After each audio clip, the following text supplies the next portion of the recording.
दोस्तों, स्वागत है आपका हमारे चैनल आर के वर्मा में।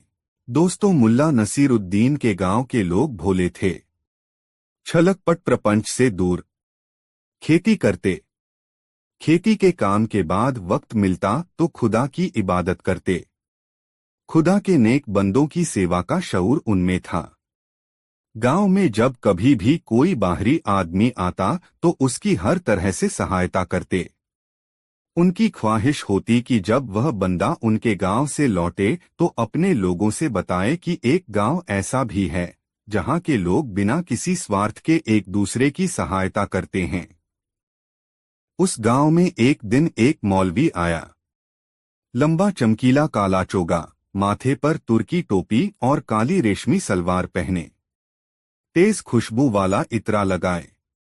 वह मौलवी चेहरे मोहरे से भी सुंदर था। चमकीली उभारदार आंखों वाले उस शख्स की दाढ़ी करीने से संवारी गई थी। कदकाठी से भी वह तंदुरुस्त था। उस शख्स की चाल में गुरूर था और बातों में बुलंदी। बेहद गड़गड़ाती हुई रोबीली आवाज थी उसकी। वह टूटी फूटी तुर्की भाषा में गांव के लोगों से 2-3 दिन रहने की जगह चाह रहा था। गांव के लोग मेहमानवाज तो थे ही।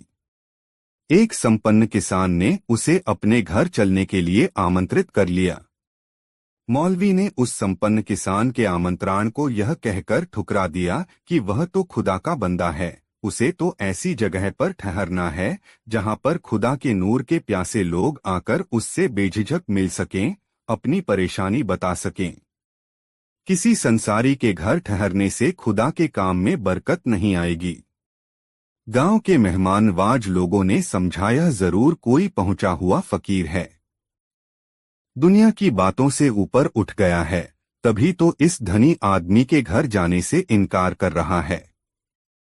गांव वालों ने आपस में विचार कर उसके रहने की व्यवस्था गांव के चौपाल में कर दी। अपने रहने की व्यवस्था को अपने मन के माकूल पाकर मौलवी ने गुंजीली आवाज और अटपटी भाषा में उनके प्रति अपना आभार जताया। लोग उसकी बात तो नहीं समझ रहे थे, मगर बोलने के साथ साथ हो रहे अंग संचालन से वे समझ रहे थे कि यह व्यक्ति उनके प्रति आभार व्यक्त कर रहा है।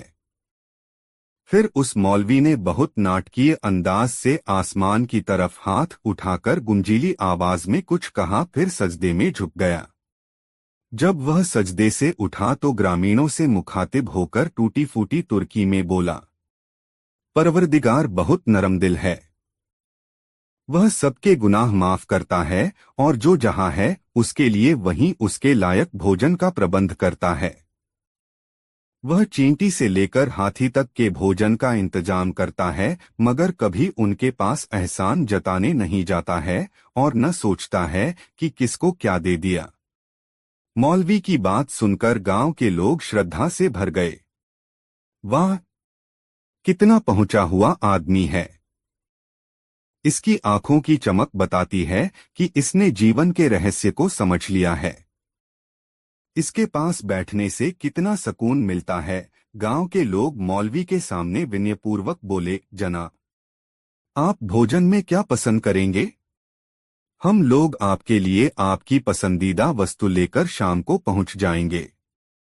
आप भोजन करने के बाद हम जाहिलों को थोड़ी ज्ञान की बातें इसी तरह सुनाना ताकि हमारी आत्मा पर बैठी धूल हटे, हम भी ज्ञान के आलोक से दमकें। फिर गांव वालों ने मौलवी से कुछ भेंट स्वीकार करने की गुजारिश भी की। गांव वालों की गुजारिश सुनकर मौलवी ने अपनी गुंजीली आवाज में कहा, मेरी कोई इच्छा नहीं। तुम लोगों की इतनी श्रद्धा है कि मैं नहीं कह पा रहा हूं। बस अपनी श्रद्धा के मुताबिक जो लाना चाहो ले आना। भोले ग्रामीणों को यह स्वीकृति खुदा की देन जैसी महसूस हुई और वे आपस में बातें करते हुए अपने घरों की तरफ जाने लगे। देखा, इसको कहते हैं लोभ और मोह से मुक्त हो जाना। अरे, पहुंचे हुए लोग खुद के लिए नहीं जीते, उन्हें पाने की कोई कामना नहीं होती, वे देने के लिए पाते हैं। जो जैसा देता है खुदा के घर से वैसा ही पाता है। फिर चर्चा चल पड़ी कि मौलवी के लिए कौन क्या लाएगा। किसी ने कहा कि वह तंदूरी रोटी लाएगा तो किसी ने कहा मुर्ग मुसल्लम। किसी ने शाही हलवा बनवाने की बात कही तो किसी ने शाही पनीर बनवाने का बीड़ा उठाया। ग्रामीण खुश थे कि उन्हें एक पवित्र आत्मा की सेवा करने का मौका मिल रहा है। मुल्ला नसीरुद्दीन उस दिन गांव से बाहर गया हुआ था। शाम को जब वह गांव की गलियों से गुजर रहा था तो उसने महसूस किया कि प्रायः हर घर से पकवानों की खुशबू उठ रही है। वह दिमाग पर जोर डालने लगा मगर उसे यह याद नहीं हो पाया कि आज कोई त्योहार है। उसने मन ही मन सोचा, आज न तो कोई तीज त्योहार है और न किसी की शादी, फिर क्यों हर घर से पकवानों की खुशबू आ रही है। ऐसा पहले तो कभी नहीं हुआ। यही सोचते हुए वह अपने घर पहुंचा। घर में प्रवेश करते ही उसे अपने घर से भी जाफरानी बिरयानी की खुशबू उमड़ती सी लगी। उसने सोचा, अच्छा तो गांव की हवा हमारे घर में भी फैल चुकी है। चलो देखें माजरा क्या है। वह सीधे रसोई में पहुंचा। जाफरानी सुगंध से रसोई महमह कर रही थी। बिरयानी बनाने में उसकी बेगम इतनी मशगूल थी कि उसे इस बात का एहसास तक नहीं हुआ कि मुल्ला नसीरुद्दीन रसोई में आकर खड़ा हो गया है। अचानक वह कुछ लेने के लिए मुड़ी, तब मुल्ला नसीरुद्दीन को देखकर चौंकी और उसके मुंह से हठात निकला, अरे तुम आ गए, मुझे तो पता ही नहीं चला। उसके तुरंत बाद उसने उत्साहपूर्वक सूचना दी, जानते हो, अपने गांव में खुदा का एक नेक बंदा आया है। सचमुच खुदा का नूर बरसता है उस पर। शरीर और सेहत से मस्त मलंग है वह। किसी का कुछ लेना उसे पसंद नहीं। गांव वालों के सामने ही रहमत मियाँ उसे अपने घर ले जा रहे थे मगर उसने उनके यहाँ जाने से इनकार कर दिया। कहा, मैं तो खुदा का बंदा हूँ, किसी के घर कैसे ठहर सकता हूँ। मैं तो ऐसी जगह ठहरूंगा जहां गरीब से गरीब आदमी भी मुझसे मिल सके। गांव वालों ने उसे चौपाल में ठहराया है। वहां कोई भी उससे मिल सकता है। मैं यह बिरयानी उसके लिए ही बना रही हूं। तो वह किसी से कुछ नहीं लेता और तुम उसके लिए बिरयानी बना रही हो? मुल्ला नसीरुद्दीन ने अपनी बेगम से पूछा। उसकी आवाज में व्यंग्य का पुट था। हाँ सच्ची, उसकी बेगम मासूमियत से बोली। और उस शख्स पर खुदा का नूर बरसता है? मुल्ला नसीरुद्दीन ने पूछा। हाँ सच्ची, उसी मासूमियत से बेगम ने जवाब दिया। तुमने उसे देखा है? मुल्ला नसीरुद्दीन ने संजीदगी से सवाल किया। नहीं, मैंने नहीं देखा है। मुझे तो नसीरा बेगम ने बताया कि गांव के कई घरों में उसके लिए खाना तैयार हो रहा है। पता नहीं किस खुशकिस्मत के घर का खाना मौलवी साहब कबूल करें, बेगम ने तत्परता से बताया। मुल्ला नसीरुद्दीन ने हंसते हुए कहा, और इसलिए तुम सोने से भी महंगे जाफरान का इस्तेमाल कर उसके लिए बिरयानी बनाने में जुटी हो कि वह खुशकिस्मती तुम्हें हासिल हो जाए, है न? तुम मेरा मजाक क्यों उड़ा रहे हो? मैंने क्या गलत किया? गांव के हर घर से उस पवित्र आत्मा के लिए कुछ न कुछ पकवान उसके पास जाएगा। अपने घर से न जाता तो अच्छा नहीं लगता ना? तुम अभी अपने कपड़े नहीं बदलना। बिरयानी तैयार है। मैं उसके लिए बिरयानी निकाल देती हूँ। मैंने जायके का पूरा ख्याल रखकर यह बिरयानी बनाई है। तुम उसे चौपाल तक ले जाओ और मौलवी साहब को जिमा आओ। गरम गरम बिरयानी से ही सही जायका मिलेगा। बेगम ने मुल्ला नसीरुद्दीन से कहा। मुल्ला नसीरुद्दीन ने भी सोचा, चलो इस बिरयानी के बहाने जरा उस पवित्र आत्मा को देख आए। बेगम ने बिरयानी निकाली, उसे एक डिब्बे में बंद किया। एक तश्तरी और एक चम्मच के साथ डिब्बे को एक झोले में रखकर मुल्ला नसीरुद्दीन को थमा दिया। मुल्ला नसीरुद्दीन एक हाथ में झोला लिए अपने गधे पर सवार हुआ और पहुंच गया चौपाल। चौपाल के बाहर वह थोड़ी देर तक वहां का रंगढंग देखने के लिए गधे पर बैठा रहा। गांव के लोग आते चैपाल में ठहरे मौलवी को अपने घर से लाया पकवान देते और वह मौलवी न जाने किस भाषा में धारा प्रवाह कुछ बोलने लगता। बोलने के दौरान वह अपनी बड़ी बड़ी आंखों से आसमान की ओर देखता। उसके चेहरे पर रहस्यमय मुस्कान खेलने लगती और वह अपनी दोनों भुजाएं फैलाकर टूटी फूटी तुर्की भाषा में बोलता, खुदा बहुत रहमदिल है। वह सबके लिए सोचता है। कायनात में जो जहां है उसके लिए वही भोजन भेजता है, चाहे वह चींटी हो या हाथी।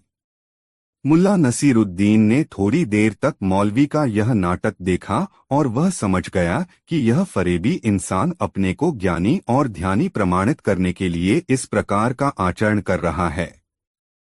भोले भाले ग्रामीण मौलवी के इस अंदाज पर फिदा थे और वे मौलवी को जाते समय भेंट देने की योजना बना रहे थे। चूंकि मुल्ला नसीरुद्दीन को वे लोग एक समझदार आदमी मानते थे, लोगों ने उसे वहां देखकर घेर लिया और उससे पूछने लगे, मुल्ला साहब हमें बताइए, इस पवित्र आत्मा को हम लोग मिलकर ऐसी कौन सी भेंट दें कि इन्हें यहाँ से जाने के बाद भी हमारी याद बनी रहे।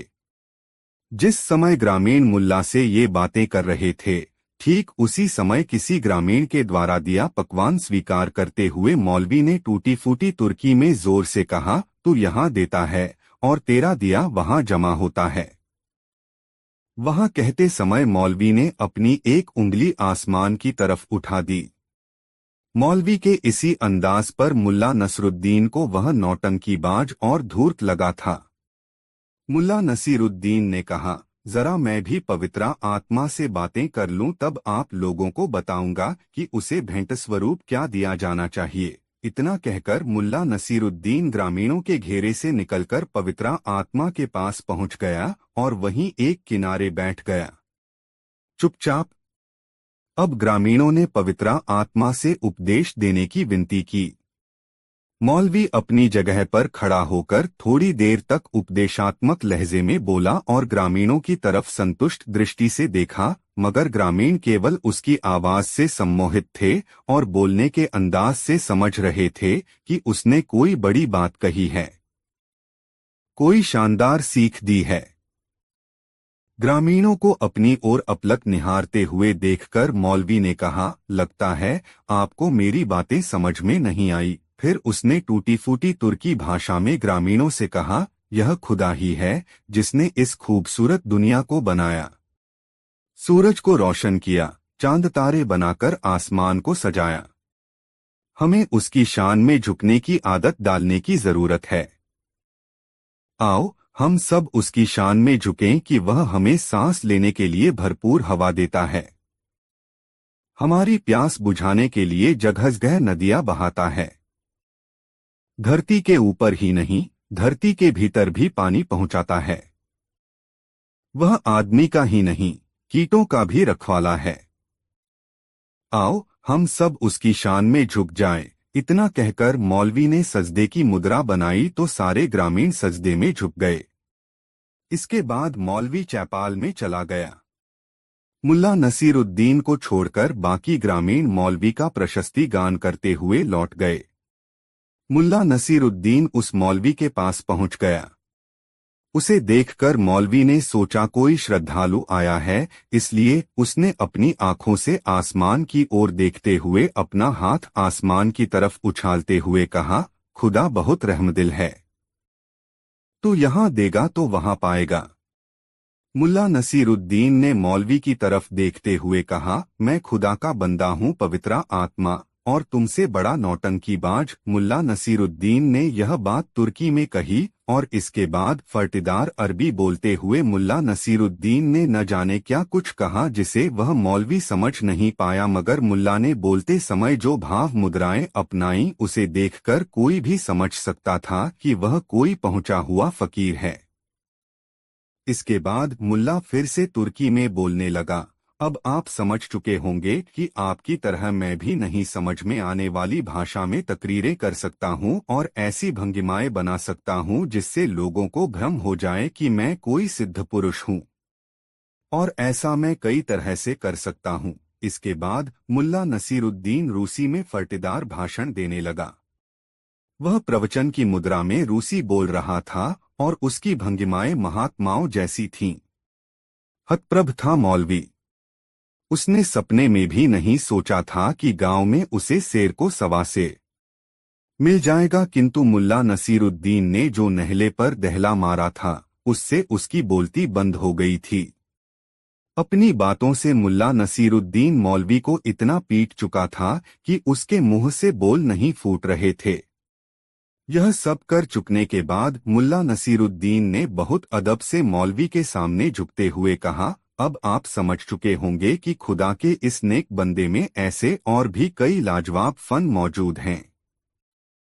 मेरी एक आवाज से जूतों की बरसात होने लगती है और आवाज थोड़ी तीखी हो जाए तो जूते डंडों में तब्दील हो जाते हैं। यदि मेरा यह फन भी देखना है तो सुबह का इंतजार कीजिए। सुबह हमारे गांव के लोग आपके लिए भेंट और चढ़ावा लेकर आएंगे। इतना कहकर मुल्ला नसीरुद्दीन अपने गधे पर उल्टा बैठ गया और गधा उसके घर की तरफ चल पड़ा। टपट पटपाक टपट पटपाक।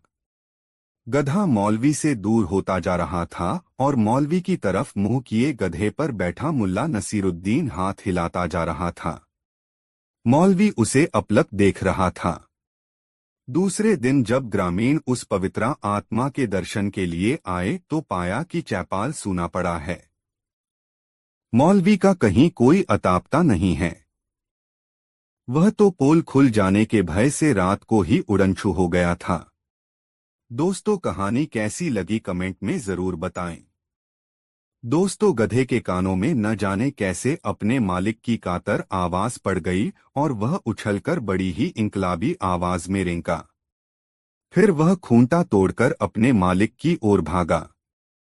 जैसे ही वह बरसाती से बाहर की तरह लपका, वैसे ही एक बड़ा ढोल भी उसके साथ साथ आने लगा। दरअसल अंधेरे में बिना देखे भाले नसरुद्दीन ने उसे एक ढोल के कुंदे से बांध दिया था। यह वह ढोल था जिसे त्योहारों आदि के मौके पर बजा जाकर चाय खाने का मालिक अपने ग्राहकों को आकर्षित करता था। वही ढोल एक पत्थर से जा टकराया, फलस्वरूप एक तेज आवाज हुई।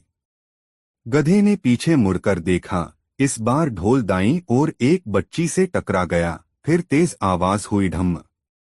गधे ने सोचा कि कोई शैतान उसके मालिक को छोड़कर उसके पीछे आ रहा है। अब उनकी खैर नहीं। यह ख्याल मन में आते ही वह भयभीत हो उठा और बुरी तरह रेंकता हुआ पूंछ उठाकर बाजार की ओर भागा। रास्ते में करीब 50 से 60 ऊंटों का एक काफिला चीनी मिट्टी के बर्तन और तांबे की चादरें लादे चला आ रहा था। उन ऊंटों ने बुरी तरह रेंकते और धमकने गमकने वाले इस जानवर को अपनी ओर आते देखा तो वे भी घबराकर इधर उधर भाग निकले। घबराहट और देनरतीच भागने के कारण उन पर रखा सामान जमीन पर गिर गिरकर चकनाचूर होने लगा।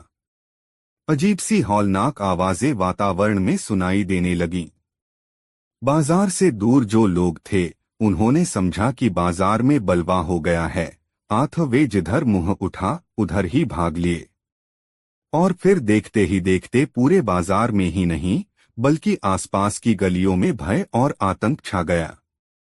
खनखनाहट, रेंकना, टिनटिनाहट, बर्तनों के गिरने की आवाज, चीख पुकार, बिल्कुल नर्क जैसा माहौल बन गया था। ऊंटों और घोड़ों के अंधाधुंध भागने से कितने ही तंबू और चायखानों की बरसातियां उखड़ गई थीं। इस खौफनाक शोर को सुनकर कितने ही लोग सोते से जाग गए थे और अधनंगे हो इधर उधर भाग लिए। घरों दुकानों में रोशनियां गुल हो गईं। भागने वाले अंधेरे में कभी किसी से भिड़ जाते तो कभी किसी जानवर की दुलत्ती खाते। दहशतनाक चीख पुकार मची हुई थी चारों तरफ। वे लोग समझ रहे थे कि कयामत का दिन आ गया है।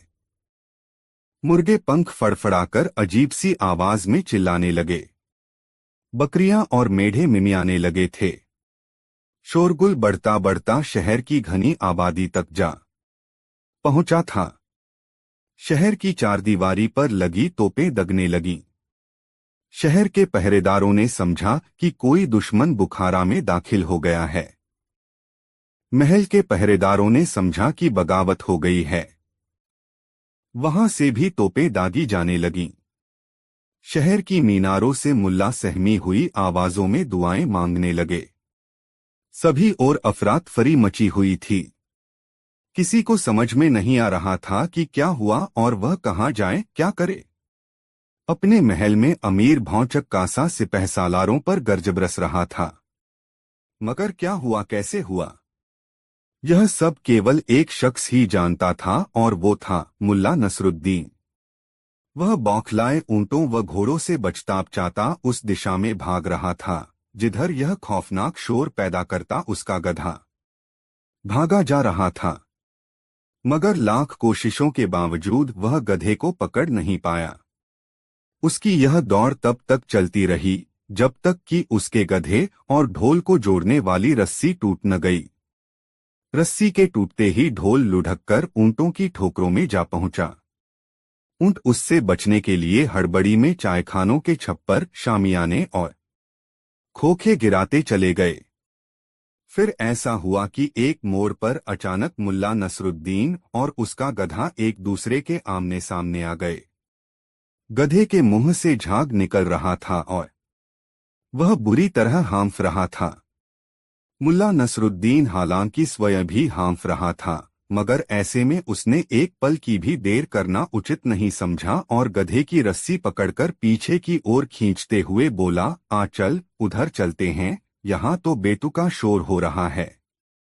यह देखकर उसे आश्चर्य हो रहा था कि गधे जैसे छोटे से पशु के पीछे यदि एक ढोल बांधकर छोड़ दिया जाए तो यह मामूली सा पशु भी कितनी बड़ी तबाही ला सकता है। अबे, देखा तूने क्या कर डाला।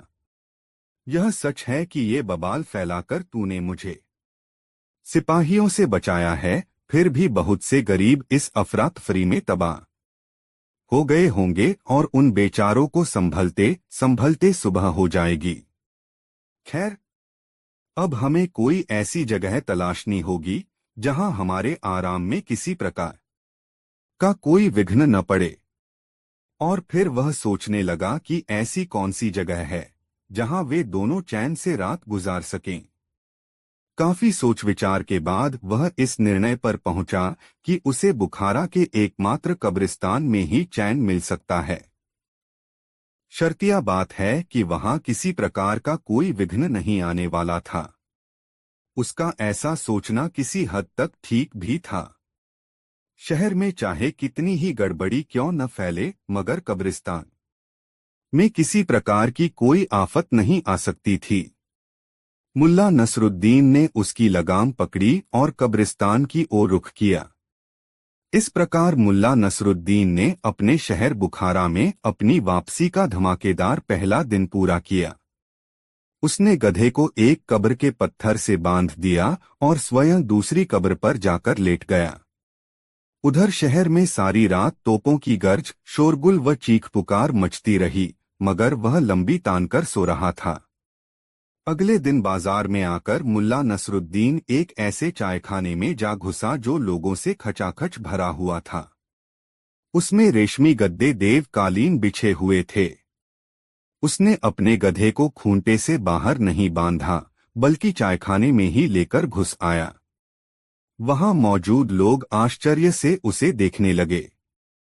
कुछ लोगों ने नाक मुंह भी सिकोड़ा कि कैसा बेहुदा आदमी है जो गधे को ही अंदर ले आया।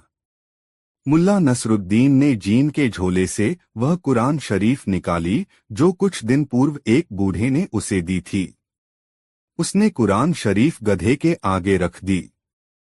यह कार्य उसने पूरे आत्मविश्वास और गंभीरता से किया, जैसे वह बड़ा ही स्वाभाविक हो। चायखाने में मौजूद लोग आश्चर्य और उत्सुकता से एक दूसरे का मुंह ताकने लगे। गधा चायखाने में लकड़ी के फर्श पर अपना खुर पटकने लगा। अरे, इतनी जल्दी? मुल्ला नसरुद्दीन न कुरान का पन्ना पलटते हुए बोला, तू तो जरूरत से ज्यादा समझदार हो गया है। दिन दूनी रात चौगुनी तरक्की कर रहा है बेटा।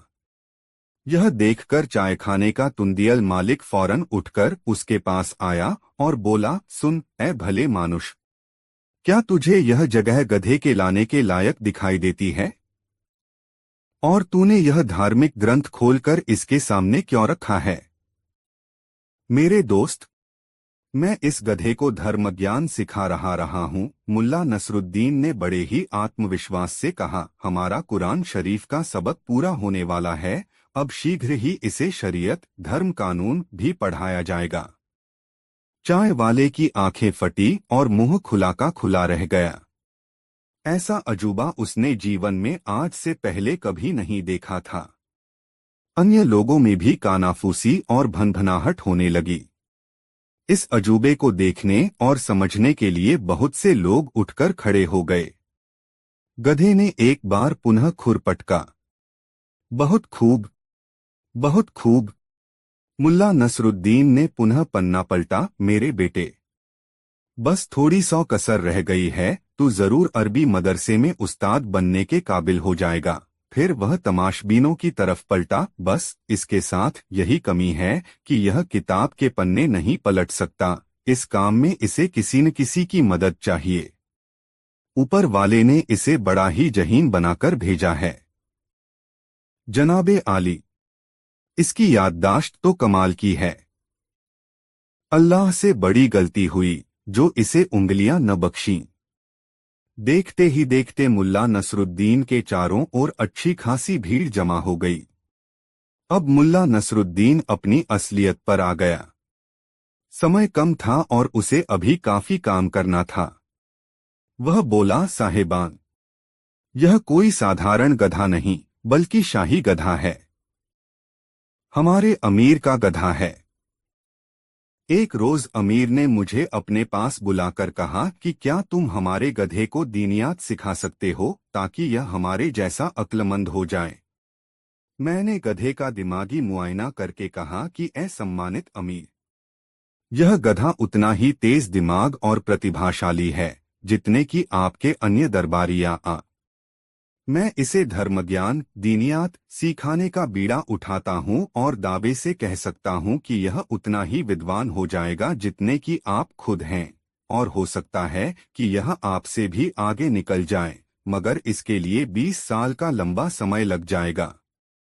बस यह सुनते ही अमीर ने शाही खजाने से मुझे 5000 सोने के तनके दिलवाए और कहा कि इसे ले जाओ और पढ़ाओ। यदि 20 साल में तुम इसे दीनियात नहीं सिखा पाए तो तुम्हें सजाए मौत मिलेगी। चाय वाला बोला, तो तुम अपने सिर को अलविदा कह दो। भला किसी ने गधों को भी कहीं कुरान व दीनियात पढ़ते देखा है? अरे भाई, बुखारा में ऐसे बहुत से गधे हैं। मुझे सोने के 5000 तनके चाहिए तथा ऐसे समझदार गधे रोजाना तो मिला नहीं करते। तुम मेरा सिर कलम होने की फिक्र न करो मित्र, क्योंकि 20 वर्ष में हम में से एक ने तो खुदा को प्यारा हो ही जाएगा, या तो मैं या अमीर या ये गधा। तब तक यह ज्ञात करने में काफी देर हो जाएगी कि धर्मज्ञान का सर्वोत्तम ज्ञाता कौन है। यह जवाब सुनकर पूरा चायखाना ठहाकों से गूंज उठा। चाय वाला तो अपने रेशमी गद्दे पर लोटपोट ही हो गया। हाँ हाँ, सबसे बड़ा धर्म ज्ञाता, अरे भाई। अचानक उसे न जाने क्या ख्याल आया कि वह एकाएक ही खामोश होकर मुल्ला नसरुद्दीन को घूरने लगा। फिर बोला, तुम कौन हो? कहाँ से आए हो? ए धर्म ज्ञान सिखाने वाले, कहीं तुम मुल्ला नसरुद्दीन तो नहीं हो? दुकान में सन्नाटा छा गया। सभी की सवालिया नजरें मुल्ला नसरुद्दीन के चेहरे पर स्थिर हो गईं। मुल्ला नसरुद्दीन कुछ पलों तक मुस्कराता हुआ सबके चेहरे देखता रहा, फिर बोला, तुम्हारा अनुमान बिल्कुल ठीक है दोस्त। मैं मुल्ला नसरुद्दीन ही हूँ। बुखारा शरीफ के नागरिकों, मेरा सलाम कबूल कीजिए। यह सुनते ही वहां खलबली मच गई। मुल्ला नसरुद्दीन, मुल्ला नसरुद्दीन।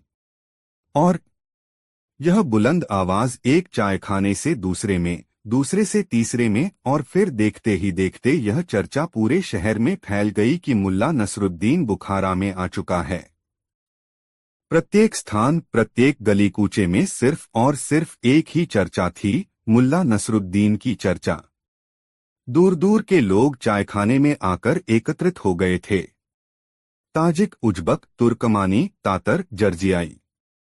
वहां एकत्रित होकर जोर जोर से चिल्लाकर अपने प्यारे नसरुद्दीन, खुशमिजाज व हास्य प्रिय नसरुद्दीन का स्वागत कर रहे थे। भीड़ बढ़ने के बाद किसी ने एक गट्ठर बढ़िया किस्म की घास गधे के आगे लाकर डाल दी। किसी ने जई का ढेर लगा दिया और किसी ने एक बाल्टी साफ पानी उसके आगे रख दिया। मुल्ला नसरुद्दीन बाहर चाय खाने की बरसाती में आ गया।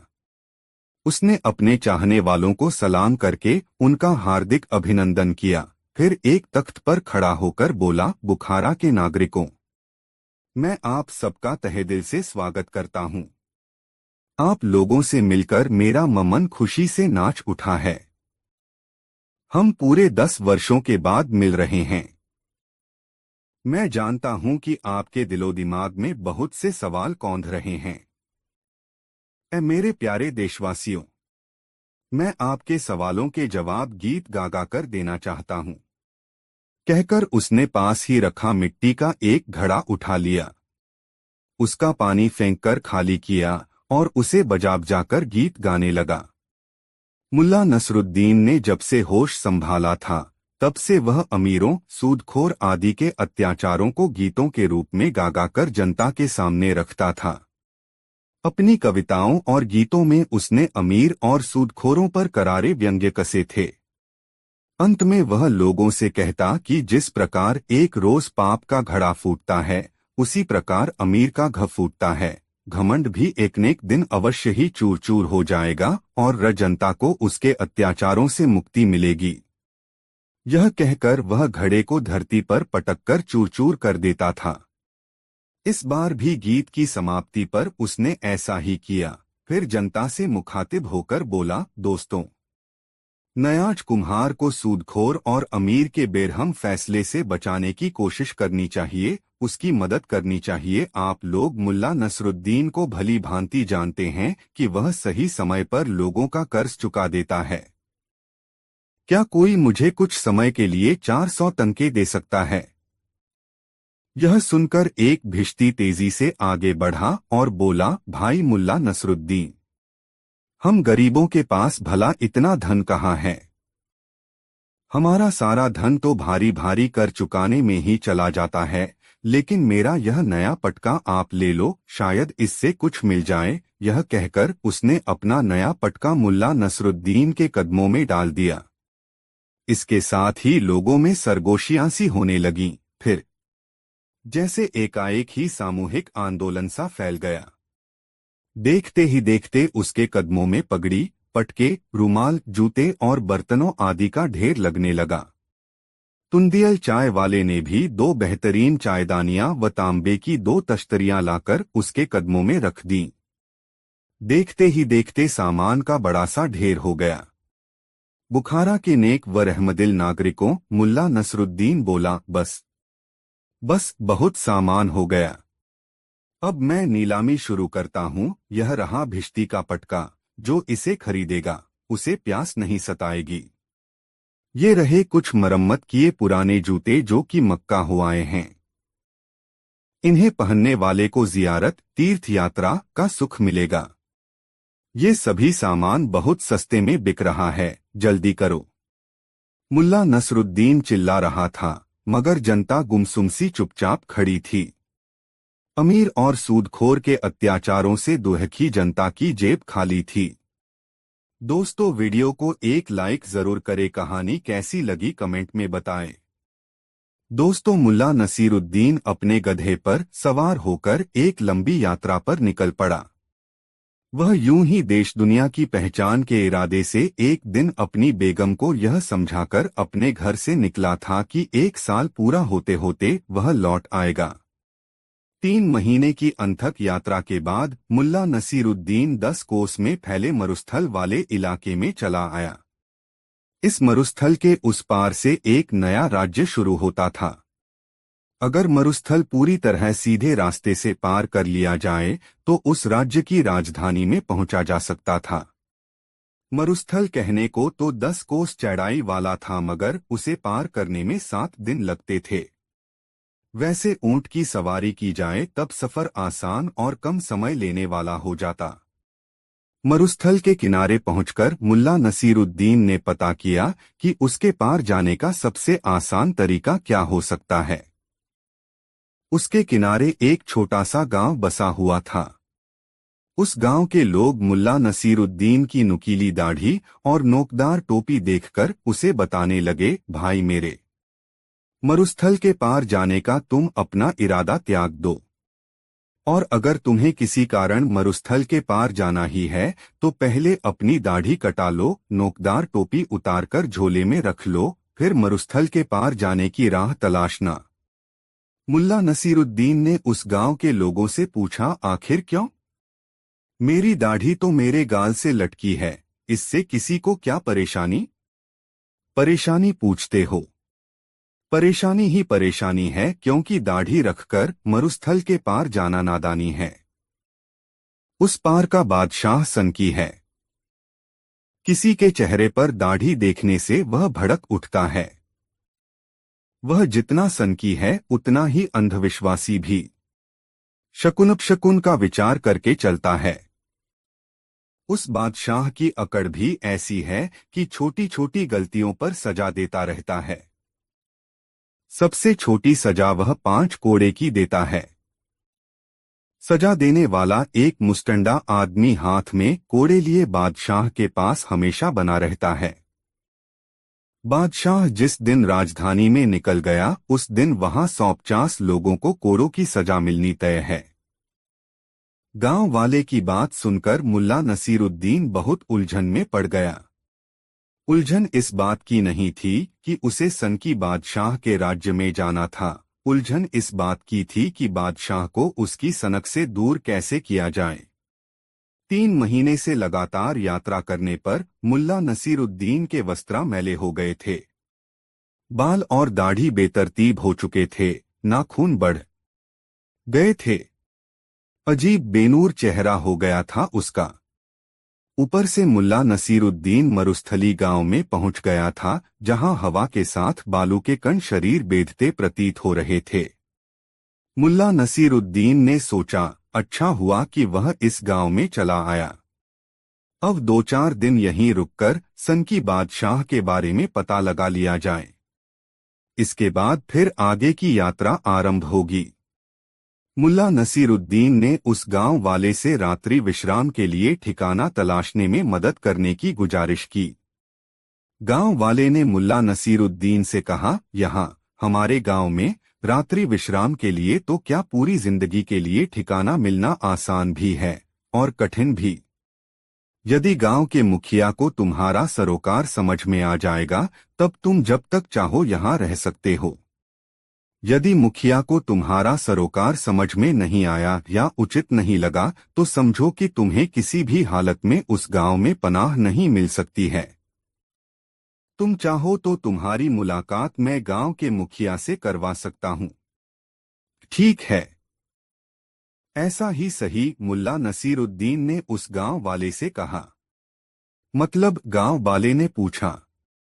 मतलब यह कि तुम मुझे अपने मुखिया से मिला दो। बाकी मुखिया मुझे देख समझकर क्या निर्णय लेता है उस पर निर्भर करेगा। वह गांव वाला मुल्ला नसीरुद्दीन को लेकर सीधे अपने मुखिया के पास गया। मुखिया उस समय जमीन पर पड़ा था। उसके आसपास भीड़ थी। लोग आशंकित स्वरों में आपस में बातें कर रहे थे। मुल्ला नसीरुद्दीन वहां पहुंचकर ठगासा रह गया। वह समझ नहीं पा रहा था कि माजरा क्या है। उसने साथ चल रहे गांव वाले युवक से पूछा, अरे भाई, अब तक हम लोग एक दूसरे का नाम नहीं जान पाए। मेरा नाम मुल्ला नसीरुद्दीन है। तुम्हारा नाम क्या है? जी, मेरा नाम साजिद है। आप मुझे सज्जो भी बुला सकते हैं। मेरे अब्बू अम्मी मुझे लाड़ से सज्जो ही बुलाते हैं, उस गांव वाले आदमी ने कहा। अच्छा सज्जो, जरा देखकर बताओ कि माजरा क्या है? यहां इतनी भीड़ क्यों लगी है? थोड़ी देर के लिए वह युवक, जिसका नाम साजिद था, भीड़ में खोया सा गया और जब वह भीड़ से बाहर निकला तो हाफता हुआ सीधे मुल्ला नसीरुद्दीन के पास पहुंचकर कहने लगा, गजब हो गया। मुल्ला साहब गजब हो गया। मुखिया को खेत में मचान बांधते समय सांप ने काट लिया है और वह दर्द से छटपटाते हुए बेदम सा हो गया है। इतना सुनना था कि मुल्ला नसीरुद्दीन ने बिजली जैसी तेजी दिखाई और भीड़ को चीरता हुआ उस स्थान पर पहुंच गया जहां मुखिया जमीन पर पड़ा कराह रहा था। मुल्ला नसीरुद्दीन ने भीड़ को तुरंत मुखिया से दूर हो जाने के लिए कहा, भाइयों हटो, हवा आने दो। अभी मुखिया को साफस्वच्छ वायु की जरूरत है। मुल्ला नसीरुद्दीन ने अपने कंधे से टंगी झोली में से एक डोरी निकाली और मुखिया के पांव पर जहां सांप कांटे का निशान था उससे कुछ ऊपर डोरी बांधते हुए कहा, आप घबराएं नहीं मुखिया जी, सांप का विष मैं निकालूंगा आपके शरीर से।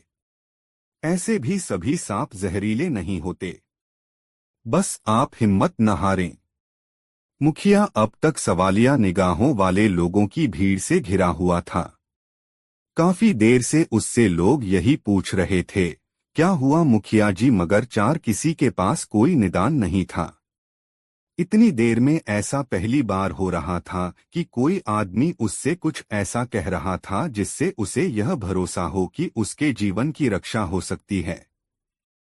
मुखिया ने मुल्ला नसीरुद्दीन को देखकर याद करने की कोशिश की कि वह कौन है, किंतु वह उसे याद नहीं कर पाया और सोचा कि सांप कांटे का मंत्रा जानने वाला होगा। उसे सांप काट लेने की खबर फैलने के कारण किसी दूसरे गांव से आया होगा। उसी समय मुल्ला नसीरुद्दीन ने गांव वालों से एक चाकू और आग जलाने के लिए लकड़ी मंगवाई। गांव के लोग उत्सुकता से मुल्ला नसीरुद्दीन की कारगुजारियों को देख रहे थे। उसने पहले आग जलाई, फिर उसमें चाकू के फाल को लाल होने तक तपाया और फिर मुखिया के पांव में पड़े सांप के दांत के निशान के पास एक गहरा चीरा लगा दिया। चीरा लगने से मुखिया तड़प उठा। मुखिया को चीखता देखकर मुल्ला नसीरुद्दीन ने कहा, मुखिया जी, खुदा का शुक्र है कि आपके शरीर में जहर नहीं फैला है। आपकी आंखें चमक रही हैं, सांसें सही ढंग से चल रही हैं। मैंने सांप कांटे के स्थान पर लंबा चीरा लगा दिया है, खून रिसने दें। फिर खुद अपने हाथ से घाव वाले स्थान पर दबाव डालकर मुखिया के पांव से खून निकालने की कोशिश करने लगा। उसकी इस कोशिश से मुखिया दर्द से बिलबिला गया। थोड़ी देर के बाद मुल्ला नसीरुद्दीन मुखिया के पास से उठ गया और खेत के किनारे किनारे थोड़ी दूरी तक गया तथा एक पौधे के पत्ते तोड़ने लगा। जल्दी ही मुल्ला वहां से मुट्ठी भर पत्ते लेकर लौट आया और अपनी तलहथी पर उसको मसलने लगा। जब उसे अच्छी तरह मसल चुका तब उसका रस मुखिया के घाव पर टपकाना शुरू किया। मुखिया का कराहना रुक गया। मुल्ला नसीरुद्दीन ने देखा घाव से खून का रिसाव भी रस के प्रभाव से रुक गया है। उसने साफ कपड़ा मंगाकर मुखिया के पांव की पट्टी कर दी और मुखिया को सहारा देकर उठाया। फिर उसने मुखिया से कहा, मुखिया जी, अब कोई खतरा नहीं है। खतरा होना होता तो अब तक हो गया होता। 2-3 घंटे का समय सांप का विष चढ़ने के लिए काफी होता है। यह घाव भी जल्दी ही भर जाएगा। मुखिया मुल्ला नसीरुद्दीन से प्रभावित था। उसने मुल्ला नसीरुद्दीन के कंधे का सहारा लेकर कहा, चलो मेरी झोंपड़ी तक छोड़ दो। लेकिन मैं आपकी झोंपड़ी कहाँ है यह जानता ही नहीं, मुझे आप बताएं किधर चलना है, मैं आपको जहां कहें पहुंचा आऊंगा, मुल्ला नसीरुद्दीन ने कहा। मुखिया ने मुल्ला नसीरुद्दीन का चेहरा देखा, फिर उसे भरपूर दृष्टि से सर्वांगीण निहारा और पूछा, परदेसी हो? जी हाँ मुखिया जी, परदेसी हूँ और साजिद के साथ आपके पास इस गांव में 2-4 रोज ठहरने की इजाजत लेने के लिए आया था, मुल्ला नसीरुद्दीन ने कहा। साजिद? साजिद? अच्छा वो सजजो? तुम उसे कैसे जानते हो? मुखिया ने मुल्ला नसीरुद्दीन से पूछा। जैसे आपको जानता हूँ। कोई परिचय नहीं है, फिर भी परिचय है। कोई सरोकार नहीं है, फिर भी सरोकार है, मुल्ला नसीरुद्दीन ने सरलता से कहा। उसके चेहरे पर मासूमियत विराज रही थी। मुखिया मुल्ला नसीरुद्दीन का कंधा थामे अपनी झोंपड़ी की ओर चल रहा था। थोड़ी ही देर में वह अपनी झोंपड़ी के सामने था। उसने मुल्ला नसीरुद्दीन से पूछा, परदेसी, तुम्हारा नाम क्या है? मेरा नाम मुल्ला नसीरुद्दीन है। मुल्ला नसीरुद्दीन मुखिया कई बार यह नाम उच्चरित किया और अचानक चैंक कर पूछने लगा, मुल्ला नसीरुद्दीन? कहीं बुखारा वाला मुल्ला नसीरुद्दीन तो नहीं? हाँ, वही, मुल्ला नसीरुद्दीन ने कहा। अरे मुल्ला नसीरुद्दीन, आप मेरी झोंपड़ी में मेहमान बनकर जब तक चाहे रहें। यह तो हमारा सौभाग्य है कि आप हमारे घर मेहमान होंगे।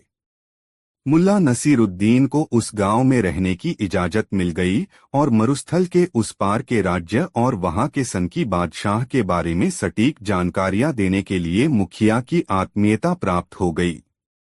दूसरे दिन मुल्ला नसीरुद्दीन ने मुखिया के घाव की पट्टी बदली।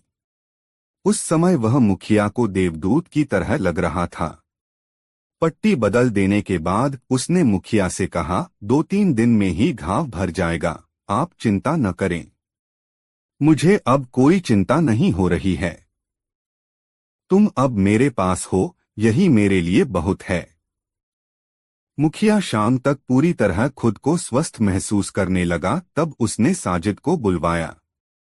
साजिद के आने पर मुखिया ने उससे कहा, सज्जो, जानते हो तुम जिस अजनबी को लेकर आए, वह अजनबी बुखारा की जानीमानी हस्ती है।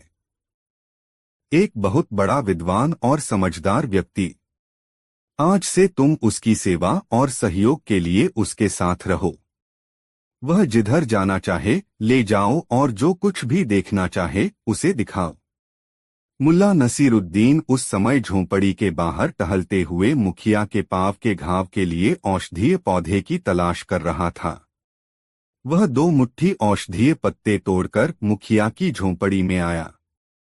तब मुखिया ने उससे कहा, मुल्ला नसीरुद्दीन, अभी से आपकी सेवा सहायता के लिए मैंने साजिद को तैनात किया है। आपको जिस चीज की जरूरत हो निःसंकोच उससे कहना। मुझे शायद किसी चीज की जरूरत नहीं पड़े। भोजन और शयन की व्यवस्था आपने कर दी है। इससे ज्यादा मुझे कुछ चाहिए नहीं। आपके पांव के घाव भर जाएं तब तक मैं यहाँ रुकूंगा। इसके बाद मरुस्थल पार के राज्य में जाऊंगा। सुना है वहां के लोग अपने बादशाह से परेशान हैं और उसे सनकी मानते हैं। मुल्ला ने मुखिया से कहा, अच्छा, तो इस गांव में रुकने का तुम्हारा यह मकसद था? मुखिया ने मुल्ला नसीरुद्दीन की आंखों में झांकते हुए कहा। थोड़ी देर तक मुखिया चुप रहा और फिर मुल्ला नसीरुद्दीन से कहने लगा, मुल्ला नसीरुद्दीन, मेरी समझ से बादशाह अंधविश्वासी हो गया है। उसका अंधविश्वास ही उसकी सनक का कारण है। अंधविश्वास? कैसा अंधविश्वास है बादशाह को? बादशाह को अंधविश्वास है कि दाढ़ी वाले व्यक्ति मनहूस होते हैं। अगर कोई दाढ़ी वाला सुबह सुबह दिख जाए तो पूरा दिन व्यर्थ हो जाता है। उसे यह अंधविश्वास उस दिन से है जिस दिन सुबह सुबह उसके पिता से एक दाढ़ी वाला सौदागर मिलने आया। उस दिन ही उसके पिता घोड़े से गिर पड़े और उन्हें अंदरूनी चोटें आईं। उसके बाद उसके पिता लंबे समय तक बीमार रहे और एक दिन बिस्तर पर ही प्राण त्याग दिया। उस समय ज्योतिषी, नजूमी वगैरह की खूब चली। यह नजूमियों की ही कारस्तानी है कि बादशाह के दिमाग में कूट कूट कर अंधविश्वास भर दिया गया है।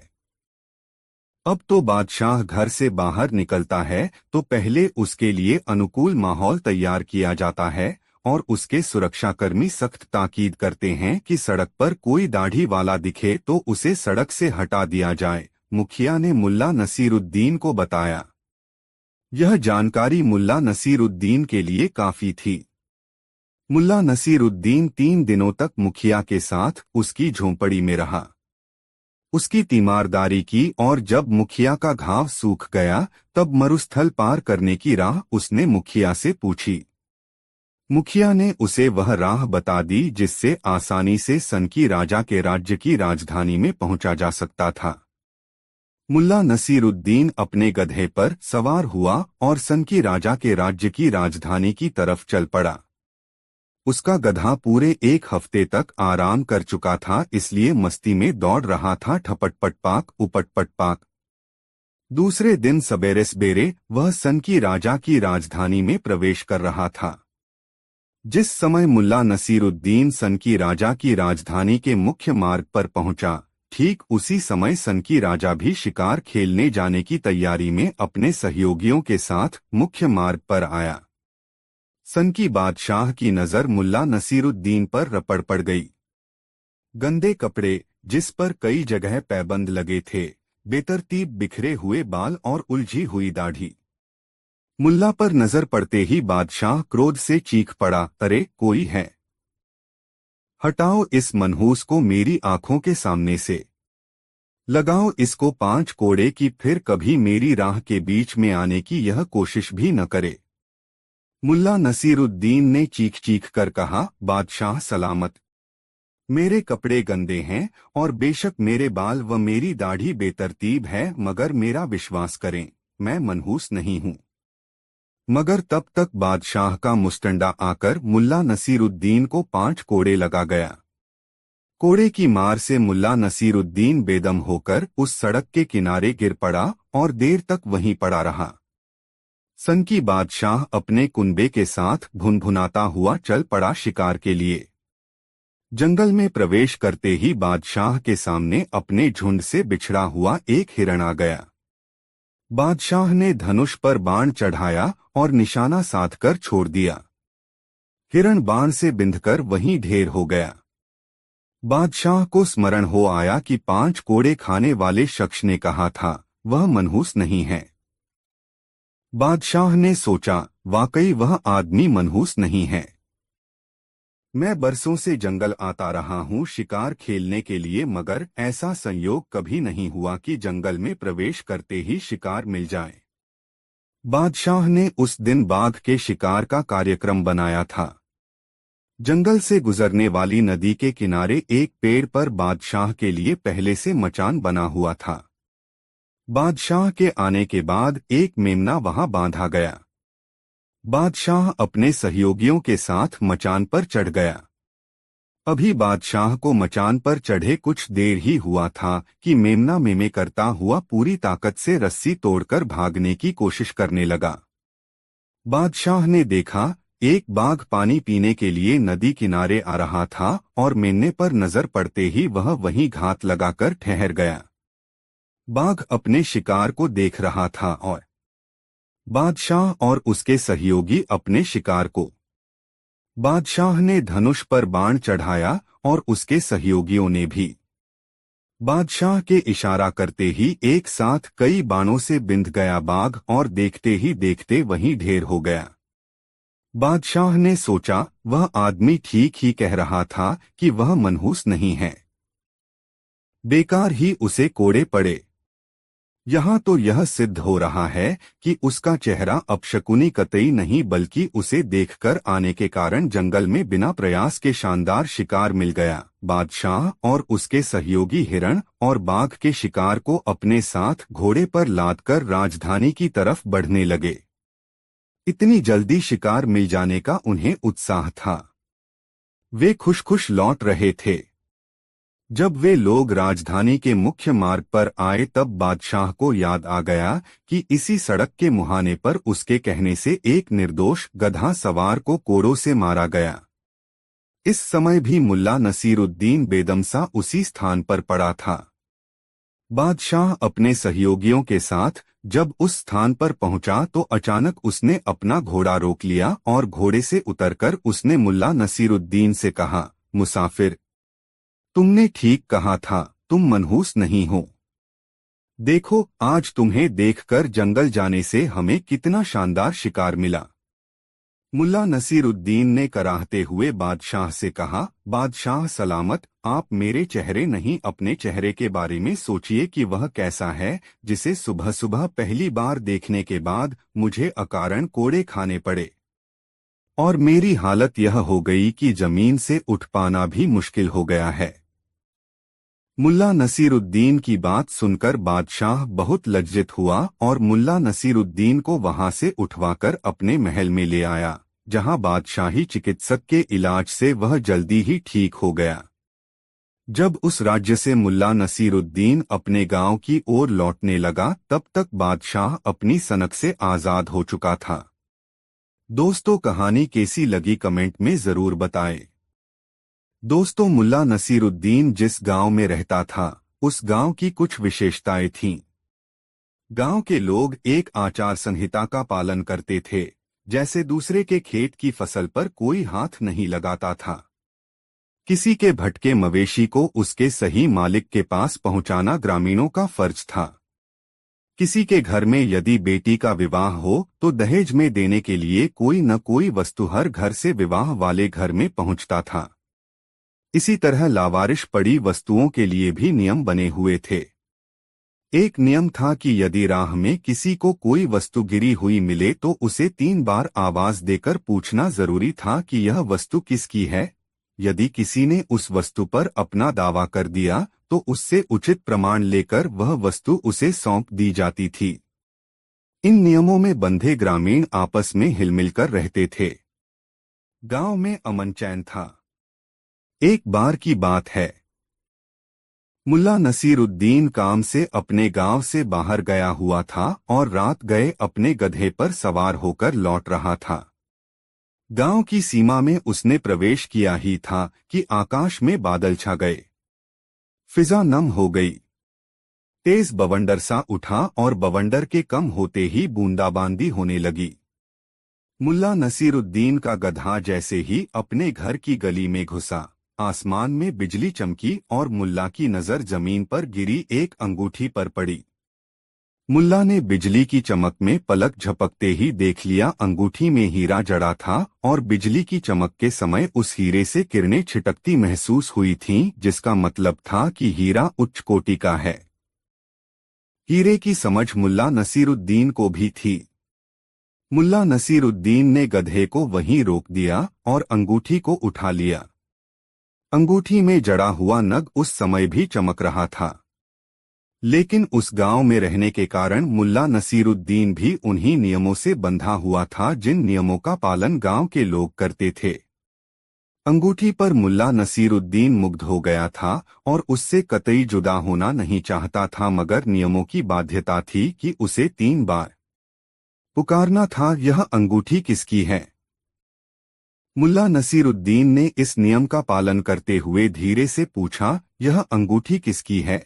बारिश की महीन झड़ी लगी हुई थी, जिससे एक अजीब सा शोर उत्पन्न हो रहा था, इसलिए मुल्ला की आवाज किसी ने नहीं सुनी।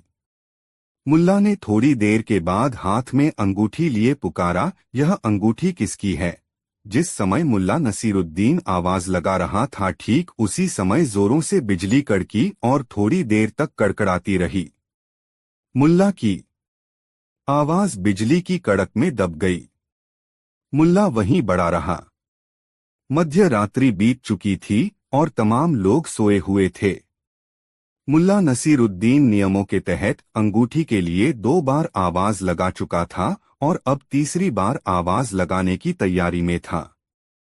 वर्षा तेज हो चुकी थी। मुल्ला नसीरुद्दीन का गधा भीग रहा था। मुल्ला भी पानी से सराबोर हो चुका था। उसने अंगूठी को अपनी उंगली में डालकर देखा। बिल्कुल सही, जैसे उसकी उंगली का माप लेकर ही यह अंगूठी बनाई गई हो। मुल्ला नसीरुद्दीन ने अंगूठी को चूमते हुए कहा, बस एक आवाज और लगा लूं, फिर सदा के लिए तुम मेरी हो जाओगी। बारिश की फुहारों में गति आ गई थी तथा बारिश के साथ साथ हवा चलने के कारण सन्न सन्न का शोर उभर रहा था। मुल्ला नसीरुद्दीन ने तीसरी बार आवाज लगाई, अरे भाइयों सुनो, यह अंगूठी किसकी है। इस बार मुल्ला नसीरुद्दीन की आवाज तेज थी। अरे भाइयों, वह कुछ ज्यादा ही दम लगाकर बोला था। फिर यह अंगूठी किसकी है, बोलते समय उसकी आवाज मध्यम हो गई थी। उसकी आवाज 2-3 पड़ोसियों ने सुनी और वे बैंके, अरे इस तूफानी रात में यह आवाज तो मुल्ला नसीरुद्दीन की है। क्या बात है? कहीं कोई आफत आ गई क्या? ऐसा सोचते हुए वे अपने घरों से निकल आए और कौतूहलपूर्ण स्वर में बारिश में भीगते मुल्ला नसीरुद्दीन से पूछा, क्या बात है नसीर? क्या हुआ? मुल्ला नसीरुद्दीन ने अंगूठी अपनी उंगली में डालते हुए धीरे से कहा, नियम 3 बार पूछने का है। मैंने नियमों का पालन कर लिया है। पड़ोसी उद्विग्न थे, मुल्ला आखिर कुछ बोल क्यों नहीं रहा? आखिर हुआ क्या है? मुल्ला नसीरुद्दीन चलता हुआ उनके पास आया और कहा, देखो यह अंगूठी कितनी खूबसूरत है। लोग नाराज होकर अपने घरों में चले गए, यह कहते हुए अजीब सिरफिरा आदमी है। सोए आदमी को जगाकर अपनी अंगूठी दिखा रहा है। बावला कहीं का। मुल्ला नसीरुद्दीन भी गधे पर बैठ गया और अपने घर की ओर गधे को दौड़ाने लगा। टपट पटपाक, टपट पटपाक। दोस्तों, अपने गांव के बाजार के चबूतरे पर बैठकर मुल्ला नसीरुद्दीन कभी कभी बेपर की भी उड़ाता था। वह चबूतरे पर पालथी मारकर बैठ जाता और अपनी पतली लंबी दाढ़ी सहलाता हुआ अपने आजू बाजू बैठे लोगों के सामने मजेदार किस्से सुनाता। आम तौर पर ये किस्से लोगों के मनोरंजन के लिए वह सुनाता था और इन किस्सों का एक पात्रा वह भी हुआ करता था। एक दिन उसी चबूतरे पर बैठकर मुल्ला नसीरुद्दीन लोगों को एक कपोल कल्पित घटना सुना रहा था। एक बार मैं अपने गधे पर सवार होकर अपनी ससुराल जा रहा था। ससुराल के रास्ते में एक जंगल है। जब मेरा गधा जंगल में घुसा तो मेरे सामने एक शेर आ गया। शेर को देखकर मैंने अपना साहस नहीं खोया। तुरंत धनुष और बाण निकाला। प्रत्यंचा पर बाण रखा और कान तक प्रत्यंचा खींचकर बाण छोड़ दिया। पलक झपकते देखा कि बाण से बिंधा हुआ शेर मेरे गधे के आगे पड़ा हुआ था। लोगों को मुल्ला नसीरुद्दीन की बात पर भरोसा नहीं हुआ। श्रोताओं में से एक ने टोका, मैंने तो कभी आपके पास धनुष बाण नहीं देखा। मुल्ला नसीरुद्दीन ने कहा, जरूरत के समय ही मैं अपना धनुष बाण निकालता हूँ, लेकिन मेरा यकीन करो कि मैं अचूक निशानेबाज हूँ। दूसरे श्रोता ने कहा, जब इसे संदेह हो ही गया है तो आप अपना धनुष बाण लाकर इन सबको अपना अचूक निशाना दिखा ही दीजिए। मन ही मन मुल्ला नसीरुद्दीन ने सोचा, बुरे फंसे, मगर उसने अपने चेहरे पर कोई भाव नहीं आने दिया और मजमा लगाकर बैठे लोगों से कहा, अब कौन घर जाए और धनुष बाण लाए? इतनी देर में तो सूरज ढल जाएगा, तब क्या खाक मजा आएगा निशानेबाजी का। मुल्ला नसीरुद्दीन की बात श्रोतावृंद को ठीक लगी। उनमें से एक श्रोता तेजी से उठा, मैं अभी तीरधनुष और लक्ष्य लेकर आता हूँ। इतना कहते कहते वह तेजी से दौड़ गया। थोड़ी ही देर में वह निशानेबाजी का सारा सामान लेकर चबूतरे के पास आया और मुल्ला नसीरुद्दीन को धनुषबाण देकर कहा, मैं लक्ष्य को सामने वाले पेड़ के तने पर लटका कर आता हूँ। मेरे आने के बाद आप अपनी निशानेबाजी दिखाना। मुल्ला के पास हामी भरने के सिवा और कोई चारा नहीं था। लक्ष्य बांधकर वह व्यक्ति लौट आया और मुल्ला नसीरुद्दीन से कहा, अब चलाइए बाण। मुल्ला नसीरुद्दीन ने पहला बाण छोड़ा जो लक्ष्य से बहुत पहले रास्ते में ही गिर पड़ा। सभी हंसने लगे। मुल्ला ने कहा, यह निशाना मेरा नहीं था। ऐसे बाण चलाया करते हैं हमारे कोतवाल। लोग फिर हंस पड़े। मुल्ला को दूसरा बाण दिया गया। मुल्ला ने इस बार थोड़ा और जोर लगाकर प्रत्यंचा खींची। बाण छूटा मगर लक्ष्य तक नहीं पहुंचा। लोग फिर हंसने लगे। मुल्ला ने कहा, हंस लो भाइयों, यह थी काजी की निशानेबाजी। ऐसी निशानेबाजी पर मुझे भी हंसी आती है। मुल्ला को फिर तीसरा बाण दिया गया। मुल्ला ने इस बार प्रत्यंचा पर बाण चढ़ाया ही था कि लोगों ने पूछना शुरू कर दिया, यह निशाना तो मुल्ला नसीरुद्दीन का है न?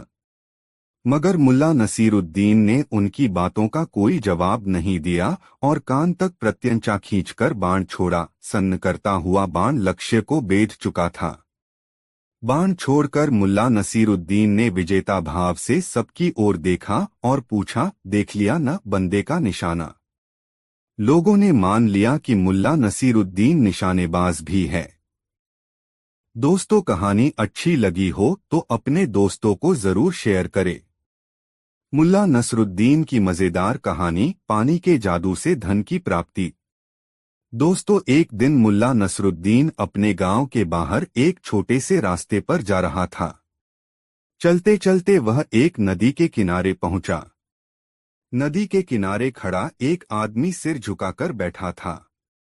मुल्ला ने देखा कि वह बहुत गहरी सोच में डूबा हुआ था, जैसे किसी बड़ी समस्या से जूझ रहा हो। मुल्ला उसके पास गया और बोला, क्या हुआ भाई, तुम इतने परेशान क्यों हो? आदमी ने सिर उठाया और कहा, मुल्ला, मेरी जिंदगी में सब कुछ ठीक नहीं चल रहा। मैं बहुत मेहनत करता हूँ, लेकिन फिर भी मुझे कभी वह खुशी नहीं मिलती जिसकी मुझे उम्मीद है। मुझे लगता है कि मैं कभी भी अपना सपना पूरा नहीं कर पाऊंगा। मुल्ला ने उसकी बात सुनी और सोचा, इस आदमी को थोड़ी सी उम्मीद और हिम्मत देने की जरूरत है। उसने मुस्कुराते हुए कहा, तुम जानते हो, मेरे पास एक जादुई तरीका है जिससे तुम्हारी सारी परेशानियां हल हो सकती हैं। आदमी ने हैरान होकर पूछा, जादुई तरीका? तुम क्या कह रहे हो मुल्ला? मुल्ला ने उसकी तरफ देखा और कहा, हाँ, यह एक बहुत पुराना तरीका है। तुम्हें बस मेरे साथ आना होगा और नदी के पानी से एक खास काम करना होगा। आदमी, जो पहले से ही परेशान था, अब और अधिक उत्सुक हो गया। उसने कहा, मैं तैयार हूं। बताओ मुझे क्या करना होगा। मुल्ला ने उसे नदी में ले जाकर कहा, तुम्हें नदी के पानी से एक बाल्टी पानी भरनी होगी, लेकिन ध्यान रखना, जब तुम पानी लाओ तो उसे बिना देखे वापस लाना होगा। आदमी थोड़ी देर तक यह सुनकर हैरान हुआ, लेकिन उसने मुल्ला के आदेश को मानते हुए बाल्टी में पानी भर लिया। जब वह पानी लेकर वापस आया तो मुल्ला ने कहा, अब इसे बिना देखे घर ले जाओ। याद रखना, अगर तुमने पानी में से कोई भी बदलाव देखा तो सारी मेहनत बेकार हो जाएगी। आदमी ने इसे चतुराई से लिया और बिना पानी देखे घर के रास्ते पर चलने लगा। लेकिन जब वह घर के पास पहुंचा तो अचानक उसके मन में ख्याल आया, क्या होगा अगर इस पानी में कुछ खास हो? क्या मुल्ला मुझे कुछ अच्छा देने की कोशिश कर रहा था? उत्सुकता और चिंता के मिश्रित भाव से उसने पानी देखा, और जैसे ही उसने बाल्टी का पानी देखा, उसे एहसास हुआ कि उस पानी में कुछ बदल चुका था। अब वह मन ही मन निराश हो गया, क्योंकि उसने मुल्ला के बताए तरीके को नहीं माना था। वह गहरी सोच में डूबा हुआ बाल्टी लेकर मुल्ला के पास वापस लौटा। उसने मुल्ला से कहा, मुल्ला, तुमने कहा था कि अगर मैंने पानी को देखा तो कुछ गलत होगा, लेकिन मैंने ऐसा किया और अब सब कुछ बिगड़ गया है। मुल्ला ने शांत भाव से मुस्कुराते हुए जवाब दिया, देखो, तुमने देखा कि तुम्हारी समस्याओं का हल तुम्हारे भीतर था, लेकिन तुम्हारी उत्सुकता और जल्दबाजी ने उसे खराब कर दिया। तुमने पानी को देखा क्योंकि तुम बहुत जल्दी में थे, लेकिन असल में यह पानी तुम्हारी मेहनत और धैर्य का प्रतीक था।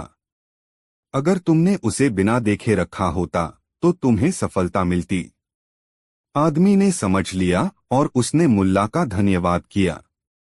वह अब जान गया था कि जीवन में धैर्य और संयम के साथ आगे बढ़ना जरूरी है, क्योंकि जल्दबाजी और उत्सुकता से चीजें बिगड़ सकती हैं।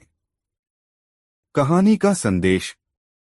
मुल्ला नसरुद्दीन की इस कहानी से यह शिक्षा मिलती है कि जीवन में धैर्य और संयम रखना जरूरी है। किसी भी समस्या का समाधान जल्दबाजी में नहीं, बल्कि सोच समझकर और सही कदम उठाने से मिलता है। अपनी मेहनत में विश्वास रखना और धैर्य से काम करना ही असली सफलता की कुंजी है। मुल्ला नसरुद्दीन समझदारी का सवाल। एक दिन मुल्ला नसरुद्दीन अपने गांव में बैठा था। और जैसे ही उसने गांव के लोगों को इधर-उधर जाते देखा, एक नया सवाल उसके दिमाग में आया। उसने सोचा, क्यों न मैं एक मजेदार परीक्षा लूंगा और गांव वालों को उनकी समझदारी की परख में डालूं। मुल्ला ने सोचा और फिर एक योजना बनाई। उसने सबको अपने घर बुलाया और उन्हें बताया, मैंने एक नई परीक्षा तैयार की है, जिसमें आप सबको अपनी समझदारी साबित करनी होगी। जो भी सही जवाब देगा, उसे पुरस्कार मिलेगा। गांव वालों में हलचल मच गई। सभी लोग मुल्ला के घर पहुंचे और उत्सुकता से इंतजार करने लगे। मुल्ला नसरुद्दीन ने कहा, मैं आपको 3 सवाल पूछूंगा। हर सवाल का सही जवाब देने पर आपको एक बड़ा इनाम मिलेगा। मुल्ला नसरुद्दीन ने पहला सवाल पूछा, अगर एक आदमी के पास एक बकरा है और वह बकरा भाग जाए तो उस आदमी को क्या करना चाहिए? गांव वालों ने बहुत सोचा, लेकिन कोई जवाब नहीं दे सका। कुछ समय बाद एक आदमी खड़ा हुआ और बोला, वह आदमी बकरा पकड़ने के लिए दौड़ेगा और उसे वापस ले आएगा। मुल्ला ने मुस्कुराते हुए कहा, सही जवाब, लेकिन आसान भी था। लेकिन क्या तुमने कभी सोचा कि बकरा क्यों भागा? क्या कभी तुमने उसके मन की बात सोची? गांव वाले चुप हो गए और एक दूसरे को देखने लगे। मुल्ला ने फिर कहा, अच्छा, अब अगले सवाल की ओर बढ़ते हैं। एक आदमी के पास 3 बीवियां हैं और वह उन्हें कभी एक साथ नहीं रखता। वह उन्हें हमेशा अलग अलग घरों में भेजता है। आप क्या समझते हैं? मुल्ला ने पूछा। गांव वाले और ज्यादा चकरा गए और सोचने लगे। थोड़ी देर बाद एक औरत खड़ी हुई और बोली, वह आदमी अपनी बीवियों को संतुष्ट रखने के लिए उन्हें अलग अलग घरों में भेजता है, ताकि कोई समस्या न हो। मुल्ला नसरुद्दीन ने फिर से हंसी में कहा, लेकिन क्या तुमने कभी यह सोचा कि वह आदमी उन बीवियों से क्यों दूर रहता है? क्या उसकी सच्ची वजह कभी समझी है? गांव वाले अब पूरी तरह से उलझ गए थे। वे नहीं समझ पाए कि मुल्ला क्या कहना चाहता है।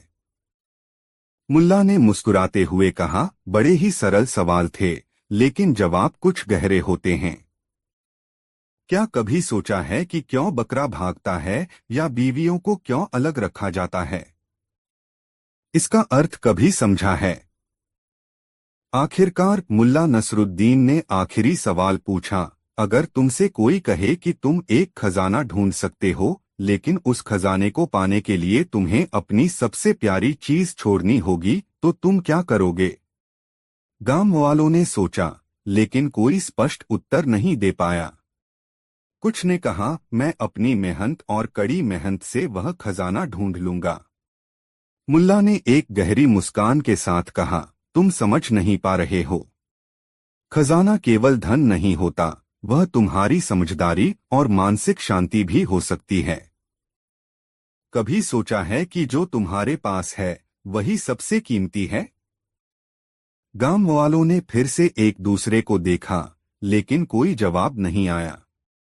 मुल्ला ने धीरे धीरे सबको समझाया, हमेशा जवाब पर ध्यान मत दो, कभी कभी सवाल का अर्थ ही हमें सिखाता है कि जीवन में क्या महत्वपूर्ण है।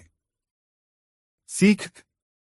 अब मुल्ला नसरुद्दीन ने मुस्कुराते हुए कहा, देखो, मैं जानता हूं कि मैं 3 आसान सवाल पूछ रहा था, लेकिन तुम सबने कभी इन सवालों के उत्तर पर ध्यान नहीं दिया। जीवन में कभी भी किसी सवाल का उत्तर बिना सोच समझे मत दो। हर सवाल के पीछे कुछ गहरे अर्थ होते हैं। सही उत्तर सिर्फ वही होता है जो तुम्हारे अनुभव और सोच के आधार पर सही लगे। गांव वाले चुपचाप सुन रहे थे। अचानक सबको यह एहसास हुआ कि मुल्ला नसरुद्दीन ने उन्हें सिर्फ चतुराई के सवाल नहीं पूछे थे, बल्कि जीवन के उन पहलुओं को समझने के लिए चुनौती दी थी जिन्हें वे अक्सर नजरअंदाज कर देते थे। आखिरकार मुल्ला ने कहा, सच यह है कि सबसे बड़ी समझदारी तब आती है जब हम सवालों से ज्यादा उनके उद्देश्य और उनके गहरे अर्थ को समझने की कोशिश करते हैं। गांव वाले धीरे धीरे समझ गए और मुल्ला नसरुद्दीन के इस दृष्टिकोण को सराहा। वे अब हर सवाल और परिस्थिति को गहरे से समझने की कोशिश करते थे। यह कहानी यह सिखाती है कि कभी कभी हमें हर चीज का गहराई से मूल्यांकन करना चाहिए और जीवन के छोटे सवालों और घटनाओं को अधिक समझदारी से देखना चाहिए। मुल्ला नसरुद्दीन का यह किस्सा काफी मशहूर है। दोस्तों, सराय के अंदर अजीब सा माहौल था। सुर्ख चेहरे वाला मोटा सा सराय का मालिक एक भिखारी नुमा व्यक्ति की गर्दन दबोचे उसे बुरी तरह झकझोर रहा था। भिखारी बेचारा डरासमा आंखों में खौफ लिए उससे अपनी गर्दन छुड़ाने का असफल प्रयास कर रहा था, लेकिन किसी भी सूरत में कामयाब नहीं हो पा रहा था। कुछ लोग इर्दगिर्द खड़े तमाशा देख रहे थे। यह देखकर मुल्ला नसरुद्दीन भला कहाँ शांत रहने वाला था। वह आगे बढ़ा और सराय मालिक से मुखातिब होकर बोला, क्यों भाई, क्या माजरा है? क्यों इस गरीब की चटनी बनाने पर तुले हो? छोड़ो छोड़ो इसे और पहले बताओ कि क्या किस्सा है। सुरखरू चेहरे वाले ने उसे झटककर इस प्रकार छोड़ा कि वह गिरते गिरते बचा। फिर बोला, यह भिखमंगा आवारा इंसान, अल्लाह करे इसकी नाक सड़ जाए, इसकी आंतों में कीड़े पड़ जाएं। यह तो सब खुदा की मर्जी पर है कि यह होगा या नहीं, मगर आगे का किस्सा तो बयान करो, दीन ने उसे डांटा। मुल्ला नसरुद्दीन ने, यह जलील उस वक्त मेरी दुकान में आया जब मैं सींग कबाब भून रहा था। इस उठाईगीर ने अपने कपड़ों में से एक रोटी निकाली और मेरी अंगीठी पर तब तक सेंकता रहा जब तक कि मेरे सींग कबाब की खुशबू इसकी रोटी में रचबस न गई। जब इसकी रोटी पूरी लज्जतदार हो गई तो इसने मजे से उसे खा लिया और जाने लगा। जब मैंने इससे रोटी सेकने की कीमत मांगी तो देखिए, पूछिए इन सबसे, यह कीमत देने से साफ मुकर गया। अब आप बताइए, मेरे सींग कबाब की खुशबू क्या हराम की थी जो यह रोटी में लपेटकर निगल गया? मुल्ला नसरुद्दीन की समझ में सारी बात आ गई। उसे समझते देर न लगी कि ये सुरखरू चेहरे वाला पक्का हरामी है। मन ही मन उसने सोच लिया कि इसे सबक सिखाना ही होगा। उसने उस गरीब से मुखातिब होकर पूछा, क्यों जी, क्या यह बात सच है? डर और परेशानी के मारे उसके मुंह से कोई बोल न फूटा। वह सहमा हुआ सा खड़ा एकटक उसका चेहरा देखने लगा। उसकी आंखों में ऐसे भाव थे जैसे जिबा होने से पहले बकरे की आंखों में दिखाई देते हैं।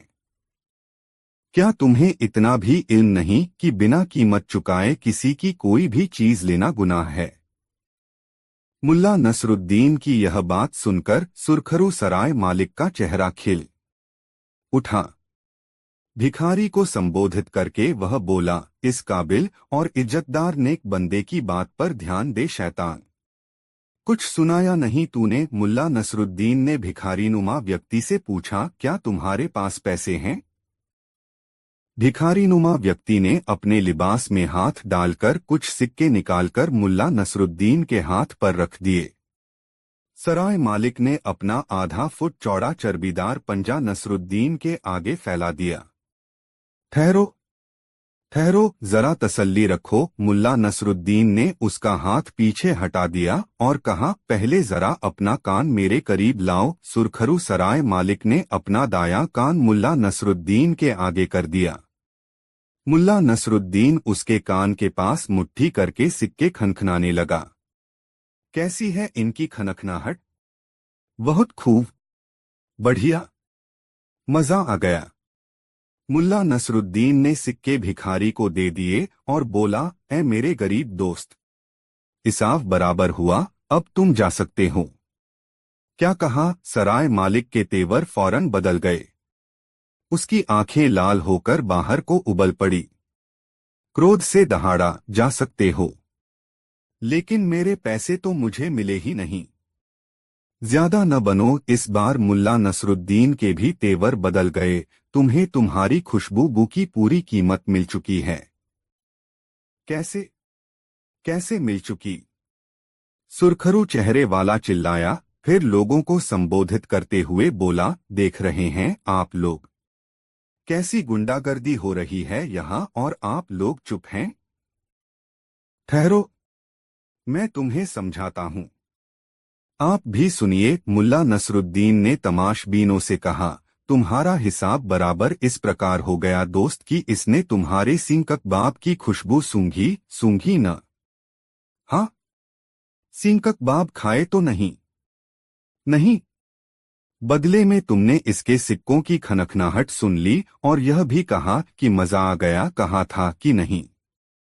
कहा था। तो बस हिसाब बराबर।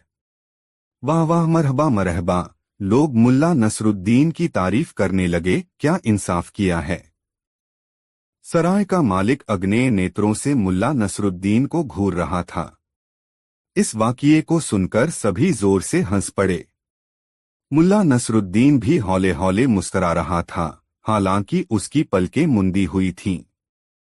शोर ज्यादा बढ़ जाता इससे पहले ही एक व्यक्ति बोला, इतने जोर से मत हंसो वरना लोग समझ जाएंगे कि हम मुल्ला नसरुद्दीन की बातें कर रहे हैं। मुल्ला नसरुद्दीन सोच रहा था कि इन लोगों को इस घटना का कैसे पता चला। यह घटना बगदाद में नहीं बल्कि इस्तांबुल में घटी थी। फिर इन बगदादियों को इसकी भनक कैसे पड़ी?